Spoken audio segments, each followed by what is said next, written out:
Well, greetings. Thanks for joining us today for our 28th weekly school roundtable. We're glad you're with us. So welcome.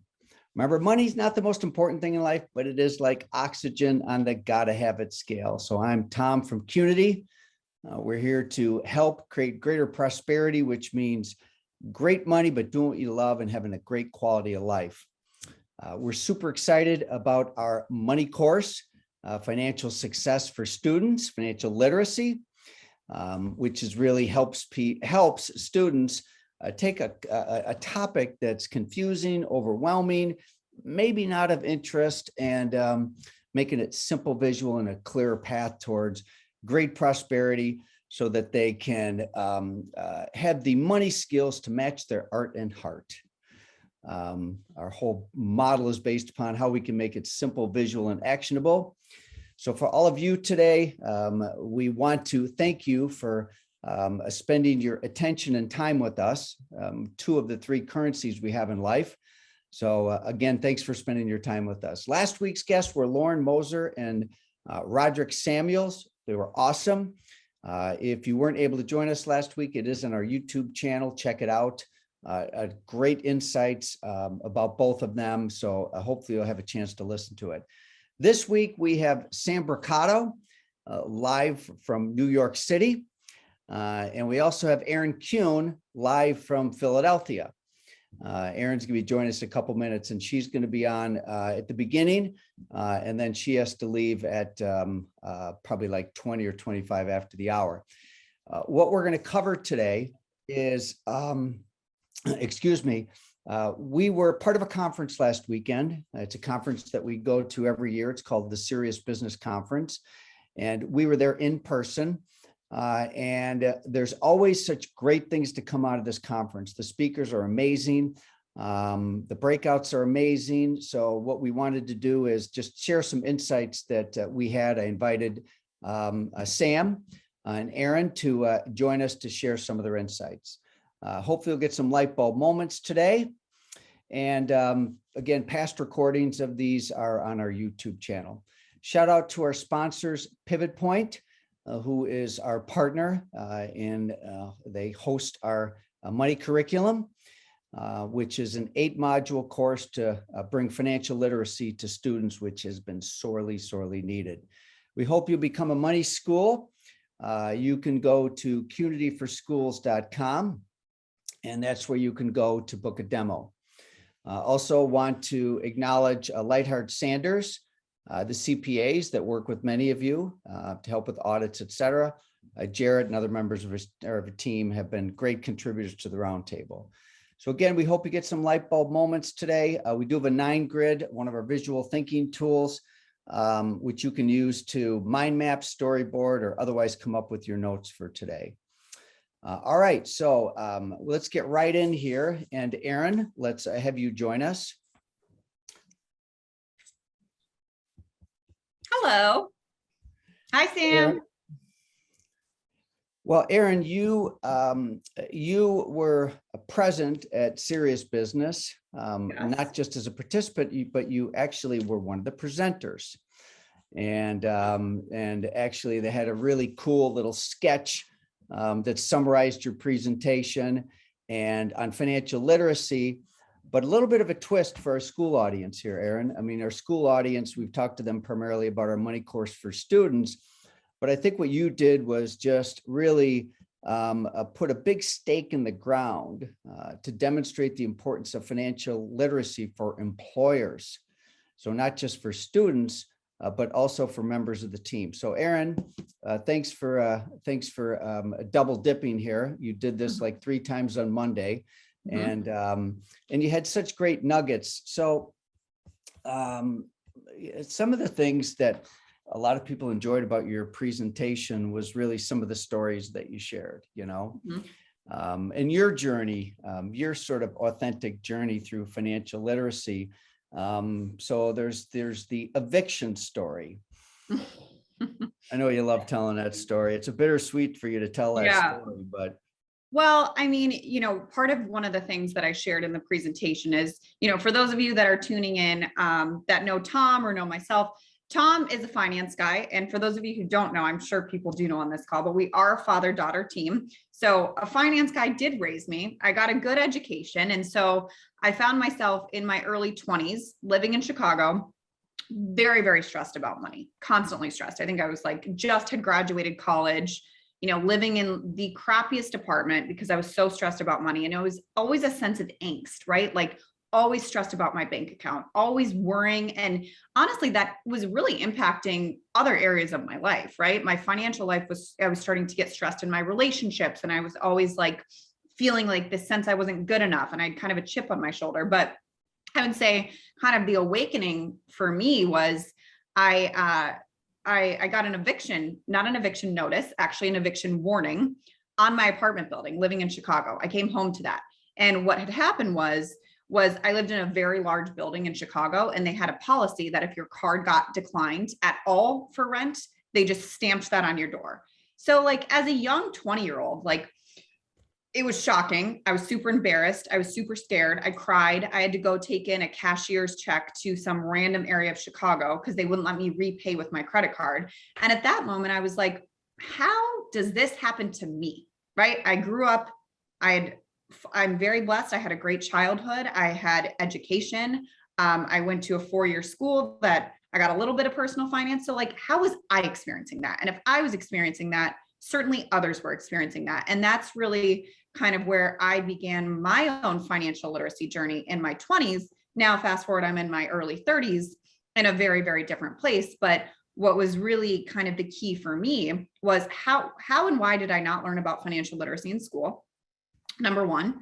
And number two is how do we change this as you start to dig into the data and see how many people really are struggling with finance, how many people are stressed with finance, regardless if they're making $50,000 a year or $300,000 a year, and really diving in and what we've brought, to the student population so far is really bringing financial literacy to beauty and wellness professionals in a highly simple, visual, and actionable way. And it starts with the schools, but what about the people that are already graduated and in the workforce? And how do we help to start to change their current level of financial literacy and start to really change their own money story? So, you shared some very compelling statistics on really the state of financial literacy and how many people are stressed about money, and, share some of those, like what is 3 out of 4 people? I mean, well, I would say, if you're in the chat box, if I were to ask you, how many people out of 7 do you think would be, based on statistics, financially illiterate, which means they don't understand financial matters. They don't understand the basic financial skills to help them fulfill their goals. What would your guess be out of 7? Tom, you kind of gave it away. 6. Okay. 5, Anne says. Okay. Actually, it's 4. So based on the data, Michael, you win. So it's 4 out of 7 state they are financially illiterate and unable to properly manage, their financial lives, is really what that statistic. And then there's further ones that say 73% of Americans rate finances as their number one stressor in life, right? So 3 out of 4 people is their number one stress. And then they took it a step further of how that impacts people at work, which is really that people spend up to 10% of their working hours stressed about, dealing with, or trying to figure out financial related matters. So the data is really overwhelming. And so for all of your school owners, with the money curriculum, instructors get to experience that program, of course, but really thinking about, how can this help your employees to really help them to really understand their paycheck, the difference between between compensation and paycheck, and some of those other statistics, which I'm kind of jumping into. So I'll turn back to you, Tom. So we'll have certainly the money course that we have for students has a lot of crossover to the professional market, but we did decide that we needed to create a professional version of it that would speak exactly to people that are in the workforce. So instructors, and all members of a school team, and salons and spas, of course. And, so basically 3 out of 4 people, it's their number one stressor in life. Mm-hmm. And you talk about how stress, Erin, does affect the workplace, for example, with creativity and productivity. Mm-hmm. Yeah. I mean, it was so interesting, when we asked we asked people, knowing that this is the number one stressor, and then, 3 out of 4 people just about are living paycheck to paycheck, right? Meaning that if their paycheck was delayed a week, would they be able to meet their current financial obligations? And 73% or 70% actually said it would be either difficult or very difficult. So, one lack of a paycheck puts someone into a complete financial crisis. So they're living on the financial edge. And for anyone who's ever lived on the financial edge, you know what that does to you, right? It totally causes you to shut down. And so I asked people to really describe what it feels like when you're financially stressed, right? What does it feel like? And some of the words that came up was, it feels like I'm suffocating. It feels like I'm a failure. It feels like I'm in a guillotine. It feels like I'm drowning. All of these, like, we can all feel like what that stress does. And when you're suffocating and when you're drowning, you can't have room for creativity, right? Because stress kills creativity, because there's a Harvard Business Review that really studies the impact on what financial stress does. And it basically says that the same pathways that lead to creativity are shut down, which means the brain's biological response is to avoid rather than explore, meaning it kills your ability to find creative solutions. So not only does it kill productivity because you're worrying and stressed, it also kills creativity, right? And we're all in a creative industry. Anyone in the workforce needs to be creative to find solutions. And when you're under stress, you can't find solutions. So I'm an employer, and there's all sorts of different benefits that I could provide. So, you talked about financial wellness as really being a benefit that progressive employers are starting to look at. Let's talk about that for a moment. Yeah. So, one of the things that we in our research and what we've seen and what I spoke about this weekend was, if you think about 10 years ago and really the trend in the workforce was really companies were starting to see the impact of lack of physical well-being, right? Lack of physical health, how that cost them money, how it impacted their team members' productivity, and what it did for their employees when they were not physically healthy, right? So fast forward to today, really 10 years later, progressive employers, are really starting to see that financial wellness is equally as debilitating as lack of physical wellness. So these progressive employers are really starting to see what the lack of financial literacy does for their bottom line and also the economy. So the CEO of BlackRock, which is one of the number one investment firms, I think it is the number one investment firm, is actually calling, and he did a letter in his shareholders to call out and ask companies to take responsibility about this, because it's fueling and undermining productivity, and it's impacting the economy. So, some of the things that you went through were, the financial pillars that really make up our course, but you went deeper into money mindset. And I think one that is just a really powerful thing has to do with knowing your why. Why don't you talk about that a little bit, or knowing the why for members of your team, the financial why? Well, I spoke about that. And for those of you that are already using the curriculum, you'll recognize this from the money mindset pillar or module. And we have a full lesson on understanding your own money why. But then if you're responsible for leading, managing, or coaching others, is to know their own financial why. So we gave 8 key financial whys, and I kind of, told some stories about my own financial whys. And some of them, a couple of them would be, number 1, financial independence, right? Making sure that, if Sam, I'm sure you've had people on your team that have had financial first with you, right? Maybe they need to move out of mom and dad's apartment. Maybe they need to rent their first apartment. So really being able to coach to creating financial independence. Another one would be loved ones, right? Being able to provide a certain lifestyle for their family. Another one, which happens to be mine right now, is travel and experiences, right? Like that is, if someone is trying to get to my bottom line, trying to coach me for my best performance, it's like, hey, how can we help you travel the world and be able to afford those experiences, right? So that's a big why for me. What is another personal expression a why for you, Erin? No. So I shared a story on that, which I think some people were appalled at. So as an executive in the beauty industry, appearance does matter, right? Appearance does matter. So I received some feedback from some lovely people in my life that, hey, maybe it's time to elevate because to be honest, just and fully transparent, if I could, I would wear no makeup and a bun on and workout clothes every day if I could. And, that's not exactly uber professional. So I received some feedback. Maybe I need to elevate my wardrobe, elevate my appearance. Okay.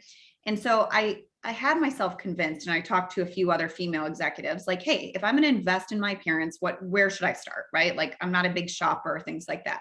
They said handbags and shoes. So I went on this journey to research handbags and shoes. And so I honest to God, and this is not even exaggerating, I probably spent 15 hours researching a bag. And I had myself convinced I needed to buy a $2,000 Burberry bag to really elevate my experience.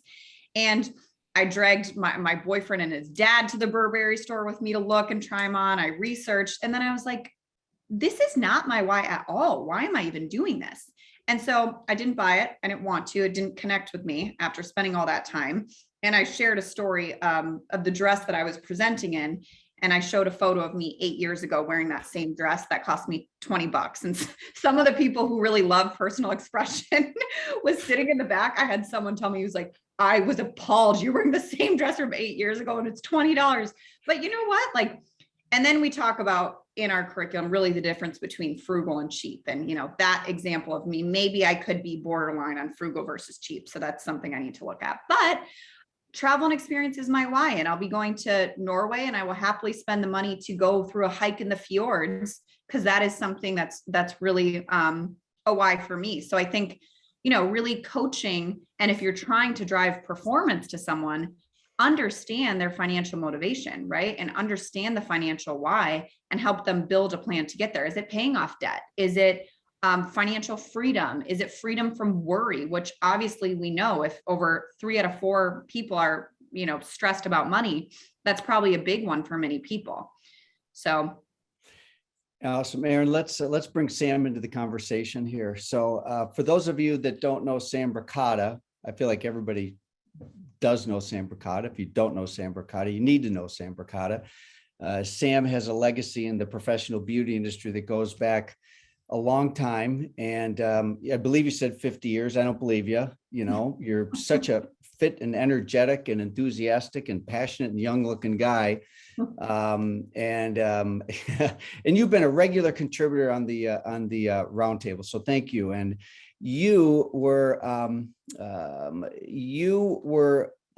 watching Serious Business virtually, and you watched Erin's segment, but then you also were able to look at some of the other speakers there. And so let's speak about your light bulb moments from this conference. There was about, I don't know, Erin, there was maybe, I think about 700 people there in person in New Orleans, and then maybe another couple hundred people virtually. And so Sam, you were there virtually. What were some of your light bulb moments?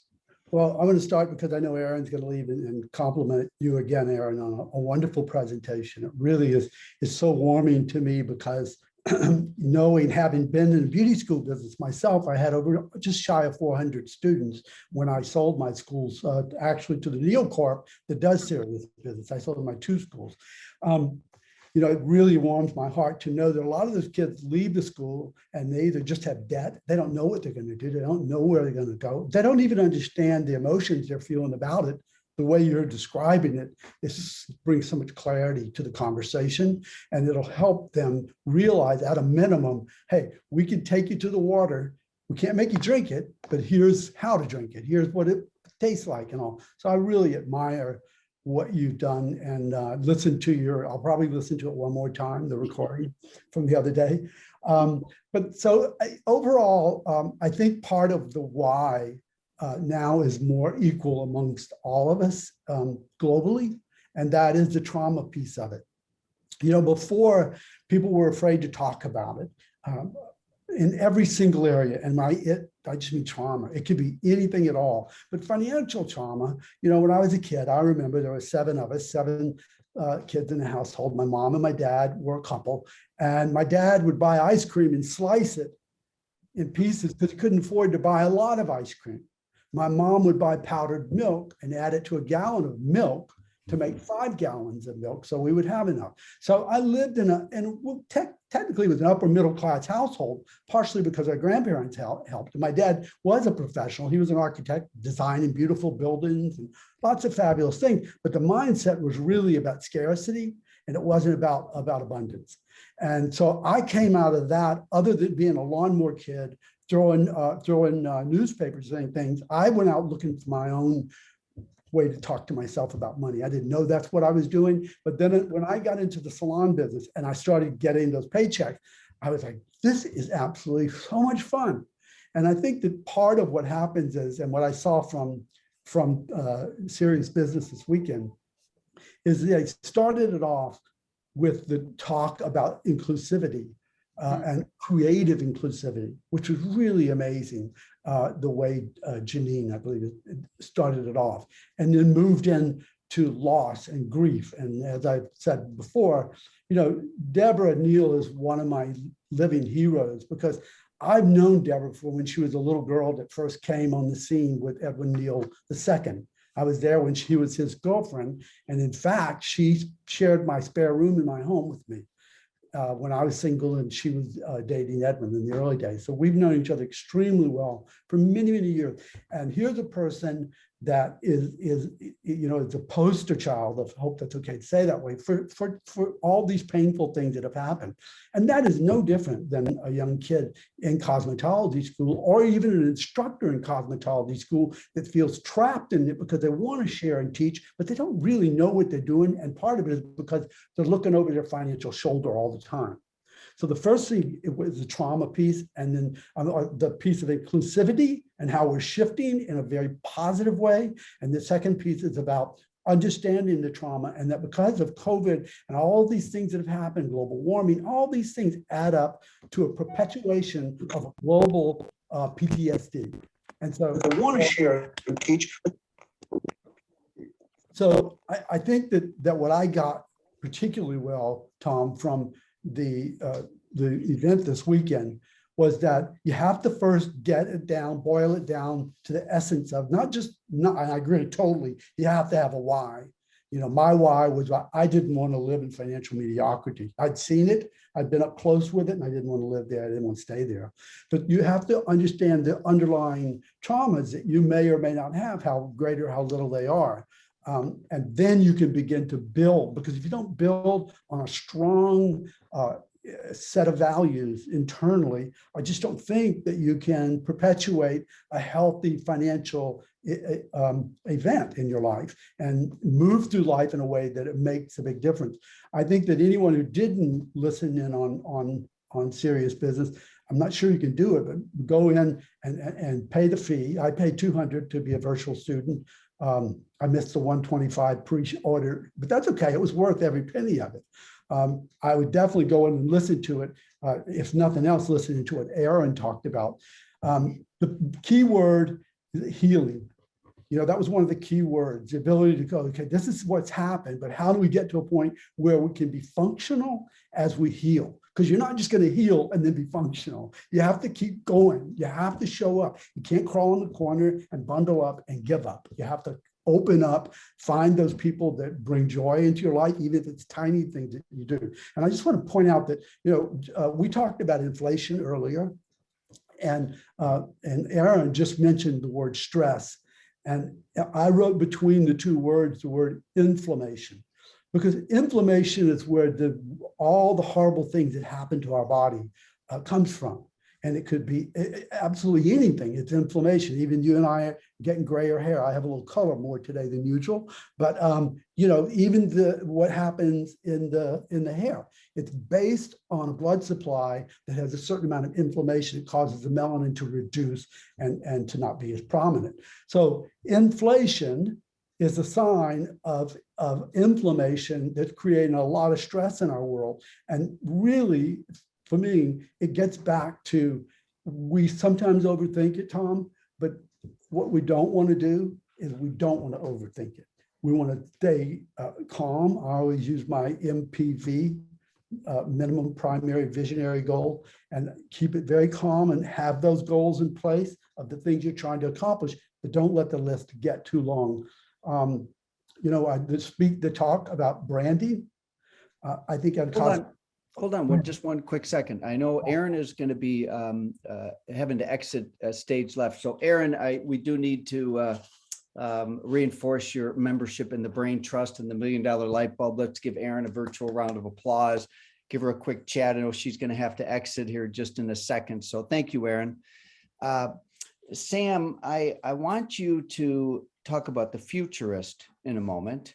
Okay. And but there's some words, financial mediocrity. I love that. I love those words. And the other marriage of two words that is an alliteration that's been very top of mind for me, we've never really used it before, is economic empowerment. Yeah. Economic empowerment for whether it's members of our team or it's students, and then you added some new verbiage here. Let's go over to the futurist here a little bit, because, and what I mentioned to you, I don't think I mentioned to our audience, this audience, was that I was there. I mean, I was at Serious Business physically, but unfortunately, because I had other things that was going on down there that I needed to address, I didn't get to listen to a lot of the speakers. I had someone call me, Tom, right at the beginning of the futurist from there. That was there on site. And I said, listen, I don't know about you, but I can't talk right now. Call me when Gary is finished. So what did he have to say? I mean, it sounds like the power of touch and some other things like that, but it sounds like some great light bulb moments from that guy, huh? Yeah, I mean, he talked, one of the things that I've been really obsessed with is a combination of keeping an eye on the metaverse world that's happening. I pulled out my goggles, my Oculus goggles, and I use those pretty regularly. I'm trying to make sure I'm ready for it if possible.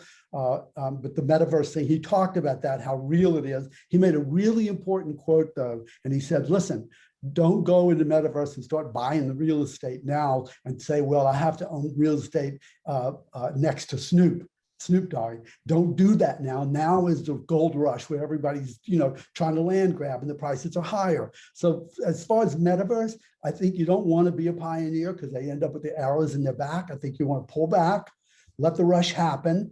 It's like a day like today on the stock market. It's going down. Some of my beloved stocks are on sale today. I'm not running scared. I'm going to buy a few more shares. So first, talk about the metaverse. The second thing, and I don't know if you guys are following the Dominican Republic story about, you don't pay taxes on things like blockchain, Bitcoin, gains on real estate if you're there 187 days out of the year. So, okay, you got to live on the beach and sign up as you're going to live in the Dominican Republic. But if you just made $350 million and you're a high school dropout from the wrong side of town in Atlanta, you're like, all of a sudden, you're a whole different species of financial animal. And I think that part of what's being pointed out there is the blockchain, whether we understand it, we don't want to pay attention to it, and that it's making a whole new class of wealth and the ability to move and understand how money moves around. And as I said before, we will definitely start accepting cryptocurrency in our salon sometime within 24 months. We've started investigating it. And then I think the last thing he said, and which I mentioned to you earlier, Gary Golden is his name, 2 R's in Gary. And Gary lives probably, I'm sitting in New York in Manhattan, he's right here in Brooklyn, and I direct messaged him. Because one of the things I've always believed is you got to go to the source. You have to talk to someone. I mean, someone like you, Tom, that talks to all these people, you have so many great connections and all. But I'm going to see if I can afford to have him come in and do his presentation for my staff, because I want everybody to know. I want everybody making informed decisions. I think that probably his single biggest point that he made that's directly related to what we do is he said it at least 3 times and maybe 5 times that the spa treatments and the touching and the ability, you touch someone's, and the other day I really got focused on it. You touch someone's hair and you're touching their heart, and I really started thinking more and more about how important that is, that we understand that. You touch a student and you guide them along their path in their journey to become functional in the industry. And I saw on that mind map that Erin had up there, this is a very viable industry for finance, for making money. The problem all of us have, in my humble opinion, is we do not diversify. And as I said earlier, if you're in the middle of a pandemic and you realize the only source of income that you have just got shut down because you're particularly in California, but all of the country, you're like, I have no income. That's a horrible feeling. So what does that do? You're already being traumatized. Then you either open up and start searching and say, well, then how do I cover myself? And as I said before, I think everyone should have at least 3, maybe even 5 or 6 different ways that they have income. And I think part of financial integrity and financial understanding is about understanding that there are some jobs you can work 2 hours a month and have income from it. So you just need to have them, but find one thing that generates the most money for you. My top earning people understand, be there, do the work, get the maximum price for what you can do, and then take that money and put it to work for you. Don't put it to play for you, put it to work for you. You can play once the money is earning enough money to play. And that's just part of, I think how people should operate financially, personally. Right. What other ahas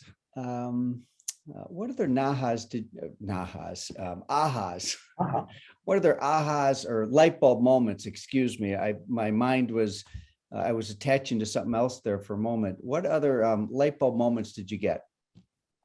It's funny because NAHA is also in the cosmetic chemistry world, that abbreviation, natural, whatever. And I'm studying organic chemistry right now on a 100-hour course.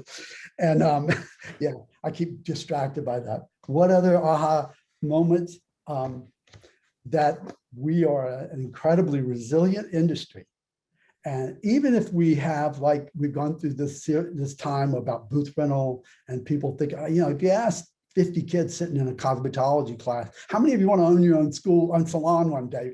Yeah, raise your hand. I never thought about it. How would you like to own your own school? Probably no one would raise their hand. But everybody thinks they want to be independent and control their own destiny one day, financially and creatively.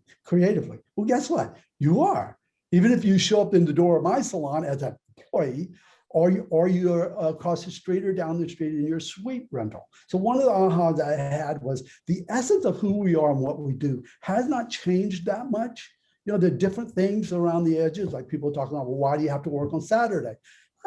Someone put in the chat when the question was asked, I heard the other day, well, that's my husband's he day. And I go to the salon and I do hair all day. And I have my Monday as a she day. So it's always, there's 2 sides to the story, but there's always these little peripheral things going on. But at the end of the day, all of them are because we're standing here in this chair and we have someone sitting here and they want to be cared for, whether they're a lady in her late 70s that's dealing with or young kids just coming into the world. They want to be cared for. So if we keep it focused on that chair and that customer and their needs, and then build it out to our team, I think that humanity of it was pretty much the biggest divine aha I had, is that everybody had been so beat up and so hurt. What a better place to come together. And I tell the people that work for me, we have almost 50 people or so now. I said, listen, if you don't want to come to work, don't. But don't say you don't want to get on a Zoom call and talk and put this stuff out there.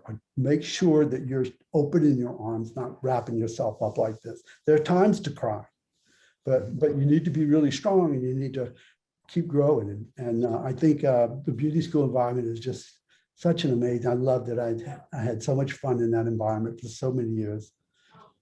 I'm going to have you one more topic here, then we'll wrap up here.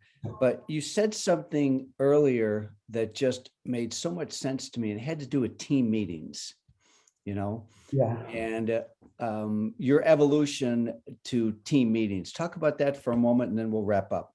Okay.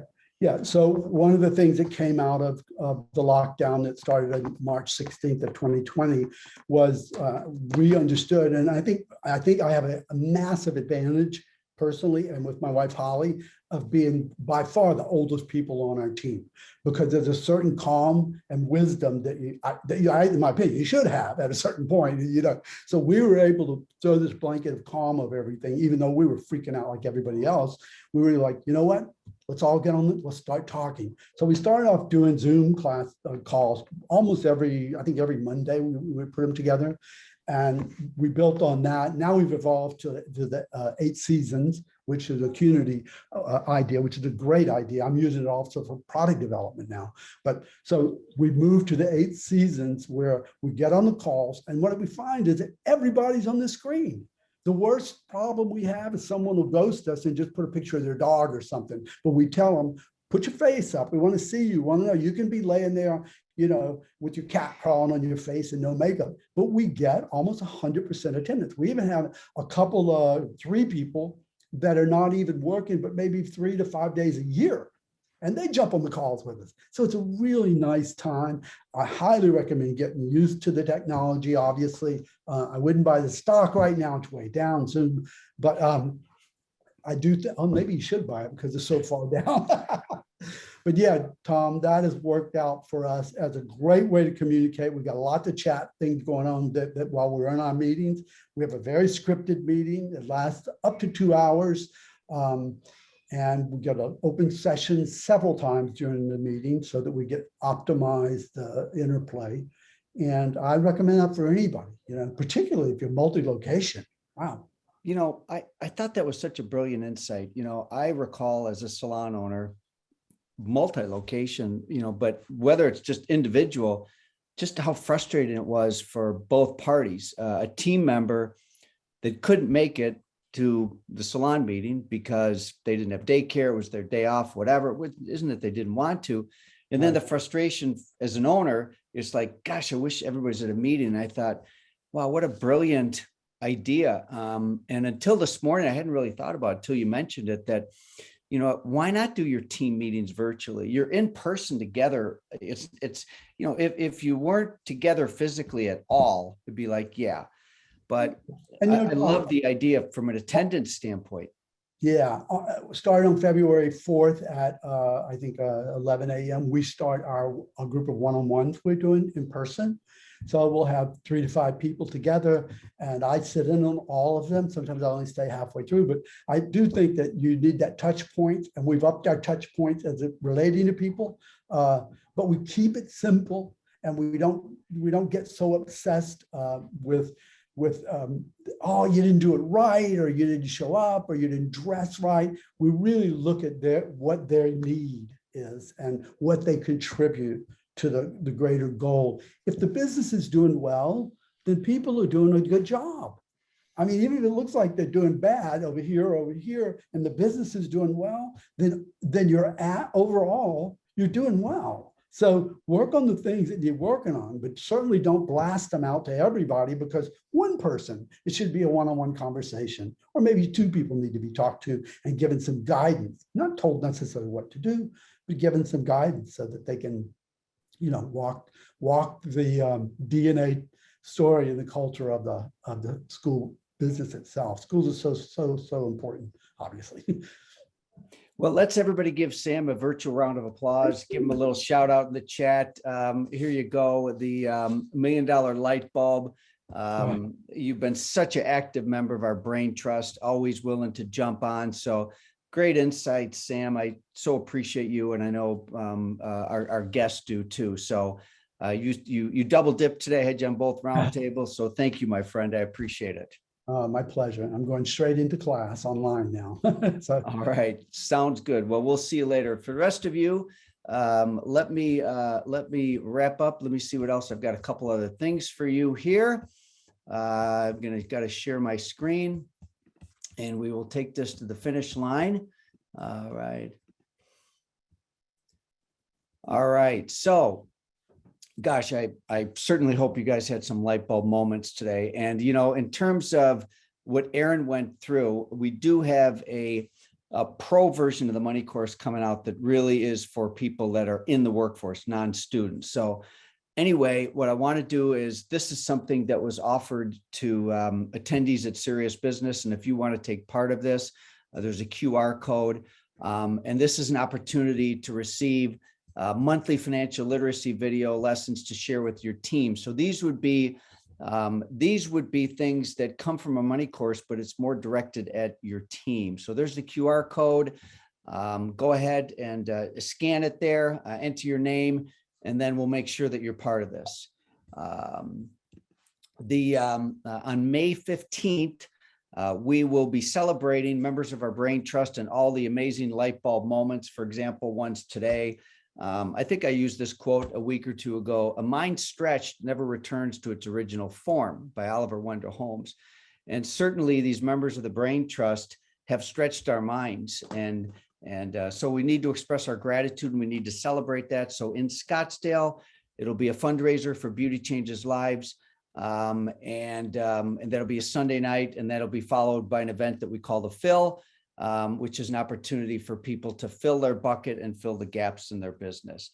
Heads up, if any of you know of people that are that you'd be willing to refer to us that could help us, we need some members of our team to help with client success and that kind of stuff. You can check our social on that, but we're always looking to add to our team. We hope you had some light bulb moments today. We also hope you'll become a money school. You can go to qnityforschools.com to book a demo. Closing thoughts. I think my closing thoughts are really most really relate to some of the new words that I just heard from Sam, financial mediocrity, and how in inflation and stress and inflammation, so I don't have any closing words other than I'm super grateful for you, Sam, and for all of you to join us today. So we will see you next week. Have a good rest of the week. Thanks much. Bye now.